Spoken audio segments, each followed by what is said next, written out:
नमस्कार, मैं हूं आकांक्षा पांडे और आप देख रहे हैं IBC 24। शाम के 7 बज रहे हैं, वक्त हो गया है मध्य प्रदेश के बुलेटिन का। मध्य प्रदेश में आज क्या हुआ का, तो मध्य प्रदेश की हर खबर का पूरा अपडेट आपको मिलेगा इस बुलेटिन में। सबसे पहले बात कर लेते हैं इन तस्वीरों को। देखिए कैसे कार में बैठकर ये शख्स पिस्टल को लोड कर रहा है। ये वीडियो भोपाल का है जो तेजी से वायरल हुआ। वीडियो वायरल होने के बाद बस फिर क्या था, ये चढ़ गया पुलिस के हद पे। वीडियो में दिख रहा ये शख्स कुख्यात बदमाश रहे मुख्तार मलिक का बेटा यासिन मलिक है। आरोपी के पास से एक पिस्टल और 2 जिंदा कारतूस बरामद हुए हैं। आरोपी यासीन किसी घटना को अंजाम देने की फिराक में था, लेकिन उससे पहले ही पुलिस ने उसे धर दबोचा। उसके खिलाफ पहले से ही शहर के अलग अलग थानों में अपराध के कई गंभीर मामले दर्ज हैं। क्राइम ब्रांच को लंबे समय से यासीन की तलाश थी। बताया जा रहा है कि पुलिस को सूचना मिली कि सूफिया मस्जिद के पीछे सैफिया ग्राउंड में एक युवक लोडेड पिस्टल के साथ बैठा है। मौके पर पहुंची पुलिस ने युवक को हिरासत में लिया। पकड़ा गया युवक यासीन कुख्यात बदमाश मुख्तार मलिक का बेटा निकला। पुलिस ने आरोपी यासीन के खिलाफ आर्म्स एक्ट और अन्य धाराओं में मामला दर्ज कर लिया है। पुलिस की जांच जारी है। और अब आपको नकली पुलिस के असली रौब की तस्वीर दिखाते हैं। भोपाल से नकली ASP पकड़ी गई है जो नकली वर्दी में मार्केट में बिना डर के घूम रही थी। तो कैसे हुआ उसका पर्दाफाश और क्या थी वजह कि वो नकली ACP बनकर घूम रही थी, देखते हैं इस रिपोर्ट में।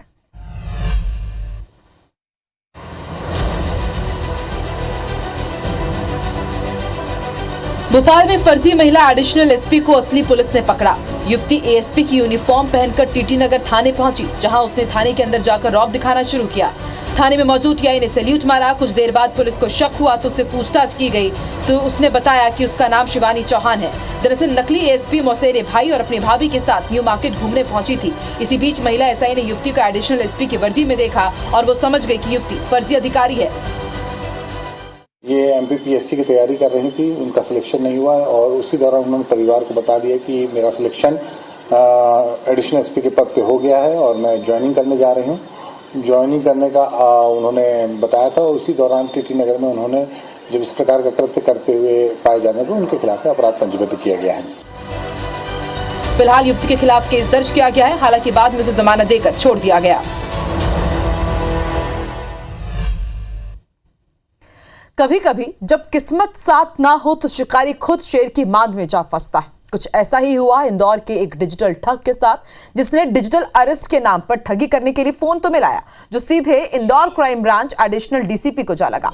ठग ने जब फोन किया तो क्रेडिट कार्ड पर फ्रॉड के नाम पर धमका रहा था, गिरफ्तारी का झांसा देने की कोशिश कर रहा था, लेकिन सामने साहब खुद वर्दी में थे। बस फिर क्या थे, असली वर्दी देखकर 420 ने तुरंत फोन काट दिया। चेहरा दिखा दे यार, चेहरा दिखा दे ना। महाराष्ट्र पुलिस ओए फटे महाराज जी, ठीक है, मेरा वीडियो स्टेटमेंट करा दीजिए। लाइन पे बने रहो जी। और चलिए अब रुक करते हैं कुछ सियासी हलचल का। रामनिवास रावत की हार कांग्रेस के लिए थोड़ी राहत लेकर आई है। इसे लेकर अब कांग्रेस के नेता रावत पर, बीजेपी पर लगातार तंज कस रहे हैं। इधर हार के बाद रावत का भी दर्द छलका। देखिए रावत की हार पर नहीं थम रहे रार पर एक रिपोर्ट।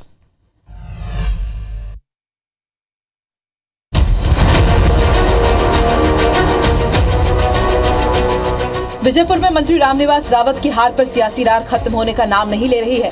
कांग्रेस लगातार रावत की हार पर चुटकी ले रही है। कांग्रेस प्रवक्ता अभिनव बरोलिया ने रावत पर तंज कसते हुए कहा कि रावत अब ना घर के रहे और ना ही घाट के। रामनिवास रावत जी न घर के रहे न घाट के रहे। जनता ने करारा जवाब दिया, जनता को धोखा दिया था। मां जैसी कांग्रेस पार्टी को धोखा दिया जिसने उनको इतनी बार विधायक बनाया। जनता और भगवान सबको देखता है और न्याय का डंडा जब चलता है तो वो धोखा देने वाले, नफरत फैलाने वालों को नहीं छोड़ता है। इधर हार को लेकर अब रामनिवास रावत का भी दर्द छलका है। उन्होंने इशारों में भीतरगात की तरफ इशारा किया। रावत ने कहा कि जिनको मेरा मंत्री बनना और भाजपा में शामिल होना चुभ रहा था, उन्होंने जनता को भ्रमित किया। देखना दिलचस्प होगा कि मंत्री रामनिवास रावत की हार के बाद अब वार पलटवार कहां तक जाता है। बागेश्वर धाम के पीठाधीश्वर यानी धीरेन्द्र कृष्ण शास्त्री की पदयात्रा का चौथा दिन है। बागेश्वर महाराज की राजनीतिक एंट्री पर मध्य प्रदेश में सियासी सुगबुगाहट तेज है। क्यों, इस रिपोर्ट से देखिए।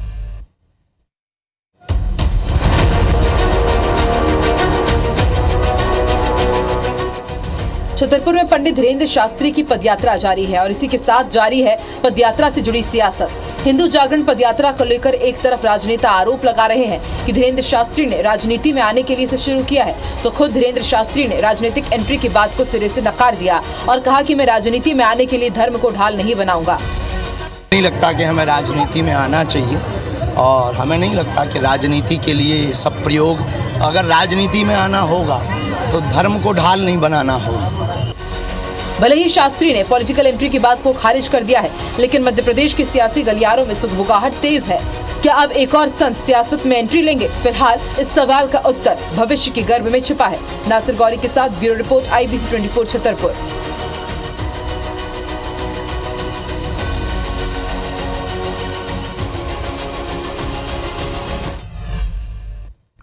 तो छतरपुर में बागेश्वर बाबा की सनातन हिंदू एकता यात्रा धूमधाम से चल रही है और देश भर की हस्तियां इस यात्रा में पहुंच रही है। प्रसिद्ध कथावाचक पुंडरीक महाराज भी बागेश्वर महाराज से मिलने पहुंचे और कुछ देर तक वो यात्रा के साथ चले।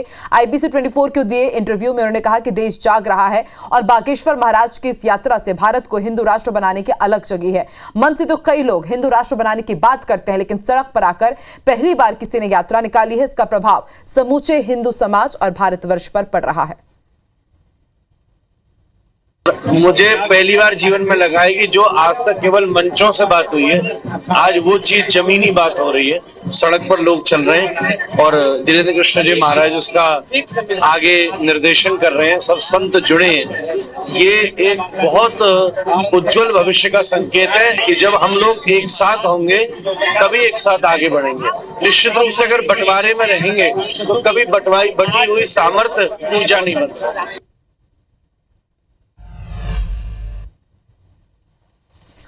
रायसेन में वृंदावन महामंडलेश्वर नवलगिरी ने तीखी प्रतिक्रिया देते हुए कहा है कि हिंदुओं जाग जाओ, हिंदू राष्ट्र बनाने का अब समय आ गया है। उन्होंने कहा कि अब वो सरकारें नहीं है जो इस तरह के अत्याचार बर्दाश्त किया करती थी, अब योगी की सरकार है, इस तरह के हमले बर्दाश्त नहीं किए जाएंगे। दरअसल उत्तर प्रदेश में कोर्ट के आदेश पर संभल की जामा मस्जिद में दूसरी बार सर्वे कराने गए हिंदू पक्ष के लोग डीएम और पुलिस अधिकारियों के साथ सर्वेक्षण की टीम पर हमला हुआ। सर्वे की टीम को 1 घंटा ही हुआ था कि वहां पर इकट्ठा हुई मुसलमानों की भीड़ ने पत्थरबाजी शुरू कर दी। संभल में अब तक 2 लोगों के मौत की खबर भी सामने आ चुकी है। इनकी वो वाली सरकार नहीं है जो इनके अत्याचारों को सह रही थी। अब मोदी योगी की सरकार है, ये कतई बर्दाश्त नहीं करेगा। आप क्या समझ रहे हैं, जब मोदी ने बांटा, योगी ने बांटा तो जातिवाद देखा, कोई धर्म देखा? सबको बांटा, सबको देखा गया, लेकिन ये कतई गुंडाई बर्दाश्त नहीं करेगी। योगी जी इस पर एक्शन, कड़ा एक्शन लेंगे और ऐसा एक्शन लेंगे कि आने वाली पीढ़ी तक देखेगी कि सर्वे करने वालों के साथ में ऐसा व्यवहार अगर होता है तो उसकी क्या सजा होती है। मध्य प्रदेश के उच्च शिक्षा मंत्री इंदर सिंह परमार ग्वालियर के 2 दिवसीय दौरे पर हैं। इस दौरान उन्होंने आयुर्वेदिक कॉलेज में साधारण सभा की बैठक की और उसके बाद जीवाजी विश्वविद्यालय का निरीक्षण किया। मंत्री इंदर परमार ने कहा कि उच्च शिक्षा का स्तर मध्य प्रदेश में और बेहतर हो रहा है। देश के ज्ञान, विज्ञान, शौर्य और पराक्रम को पाठ्यक्रमों में शामिल किया जा रहा है। आने वाले समय में और भी बदलाव दिखेंगे। उन्होंने कहा कि जीवाजी बहुत पुराना विश्वविद्यालय है, यहाँ सभी संसाधन उपलब्ध हैं। आने वाले समय में हम सभी विश्वविद्यालयों को आपस में जोड़ेंगे। प्रदेश के सभी विश्वविद्यालय एक दूसरे से नॉलेज शेयरिंग कर पाएंगे। मंत्री परमार ने कहा कि विश्वविद्यालय में स्टाफ की भर्ती की प्रक्रिया चल रही है। विश्वविद्यालय को नियुक्तियों के अधिकार दिए गए हैं। ये विश्वविद्यालय बहुत पुराना विश्वविद्यालय है और यहाँ बहुत अच्छे संसाधन है सब प्रकार के। मैं समझता हूँ कि जिस प्रकार के कई इस प्रकार के इंस्ट्रूमेंट है वो दूसरे विश्वविद्यालय में नहीं है। इसलिए आने वाले समय में हम सब विश्वविद्यालयों को आपस में जोड़ने का काम भी करेंगे। तो जहाँ ज़्यादा काम है वहाँ से लोग प्रेरणा ले और जहाँ कम है तो वहाँ के लोग अपने अनुसरण कर सके। दमोह में टीवी एक्ट्रेस चाहत पांडे की पुलिस में शिकायत की गई है, जहां मुंबई के युवक ने दमोह पहुंचकर एक्ट्रेस की शिकायत की। युवक ने एक्ट्रेस और उसकी मां से खुद को जान का खतरा बताया। इधर युवक की शिकायत पर पुलिस मामले की जांच कर रही है।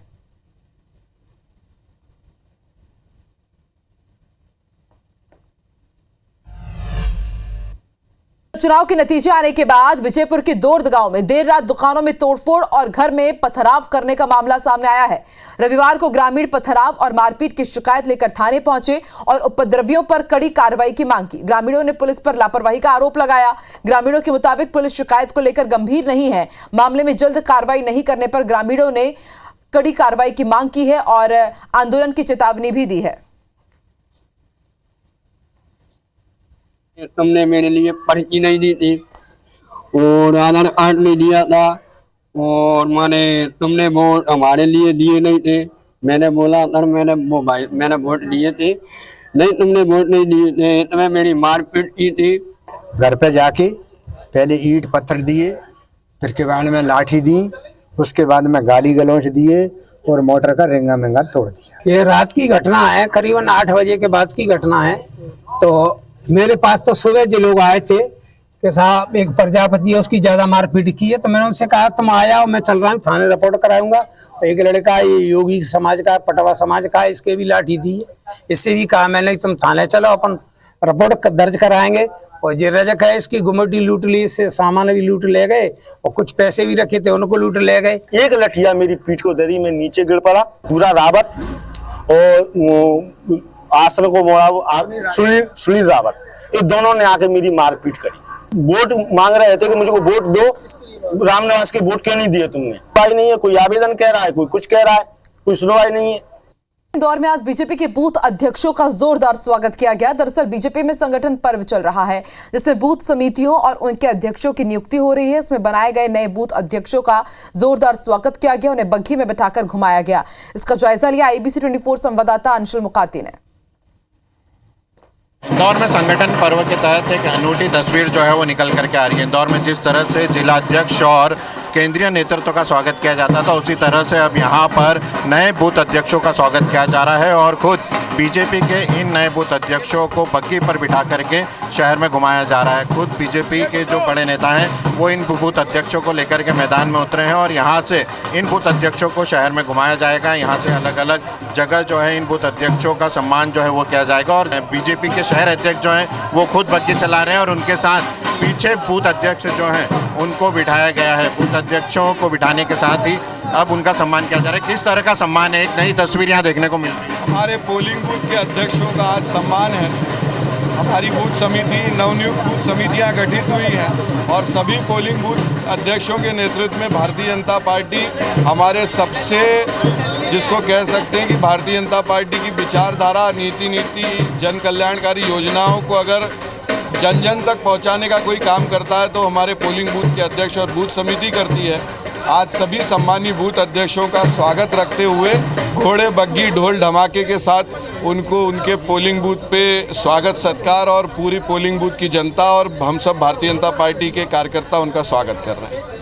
तो एक अलग ही तस्वीर जो है वो इंदौर शहर में दिखाई दे रही है। पोलिंग बूथ के जो नए बूथ अध्यक्ष हैं उनका एक अलग प्रकार से सम्मान हो रहा है और जिस तरह से बड़े नेताओं का यहाँ पर सम्मान किया जाता था उसी तरह से इन लोगों को बग्घी में सवार करके उनके वार्ड में घुमाया जा रहा है और उनका सम्मान जो है वो किया जा रहा है क्योंकि वो आने वाले समय में बीजेपी के नए रण योद्धा बनने जा रहे हैं। कैमरा पर्सन नंदन सिंह पवार के साथ अंशुल मुकाती, IBC 24 इंदौर।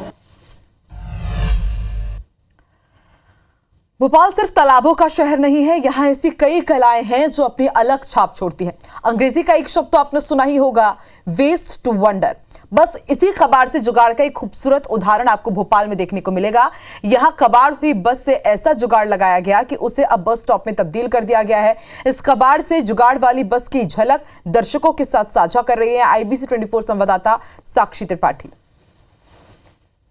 क्या आपने कभी सोचा है कि हम बसों का इंतजार बस में बैठकर करेंगे? नहीं ना। लेकिन राजधानी भोपाल में कबाड़ से कुछ ऐसा जुगाड़ लगाया गया है कि अब हम बस के अंदर बैठकर बस का इंतजार करेंगे। आप देख सकते हैं कि यहाँ पर एक बस है जो पूरे तरीके से कबाड़ हो चुकी है, जिसकी हालत जो है पूरे तरीके से खंडहर नजर आ रही थी। लेकिन अब इस कबाड़ के जुगाड़ से कुछ ऐसा तरकीब लगाया गया है कि इसकी सुंदरता में चार चांद लग गया है।